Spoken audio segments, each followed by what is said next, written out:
Did Black America save Cadillac? You damn right they did.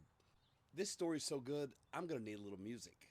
Cadillac was first formed on August 22nd, 1902, 201 years after the day that Antoine de la Mothe Cadillac founded what became the city of Detroit. See, Henry Ford didn't always get it right. His second failed motor company was bought up by Henry Leland and two investors and turned into Cadillac. You see, General Motors bought Cadillac in 1909 and they took over production and was very successful. And then the Great Depression hit. The Great Depression affected everybody. Banks failed, there's no money, and Cadillac had lost 86% of their sales from 1928 to 1933 in a 5-year span. Now, the executives at Cadillac had gotten together and had a meeting to see about putting them on the auction block because they'd only sold about 6,700 cars and they couldn't keep the doors open anymore. Apparently, the power company will shut your power off just as fast in 1933 as they will 2023.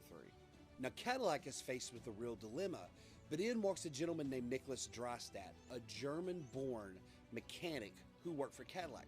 He was actually head of all their service departments. And he went into that meeting and said, I can turn this company around if you let me do one thing. Well, naturally, the board is like, what's that? And what Mr. Drostad told him is, I'm your service manager. I go into dealerships all over the country, and I see Black Americans driving Cadillacs, entertainers, lawyers, judges. But Cadillac had a policy to discourage the sales of cars to Black Americans as not to tarnish the image. And he suggested that they lift that and they start aggressively selling cars to Black Americans. The board listened, and they did. See, there's this little phenomenon called the law of unintended consequences. And when white society set out to limit Black Americans' uses of banks or to have financial instruments to help their communities grow, they had nowhere to keep their money. And they ended up keeping their money in the backyard, the mattresses, wherever. They kept it safe and away from banks.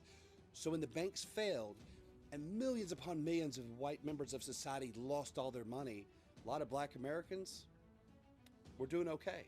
But this was so successful that Cadillac actually started going to Black members of their organization asking for style and design ideas to incorporate into the car. One of the first brands ever to do so. Now, if you're curious how so many Black Americans were driving Cadillac when Cadillac wasn't selling to them, it's because they were paying white men up to $300 on top of the price of a Cadillac to go buy it for them so they could drive it. So you see, Cadillac really is one of the original integrated luxury brands here in America. And that is how Black America saved Cadillac. Have a great weekend.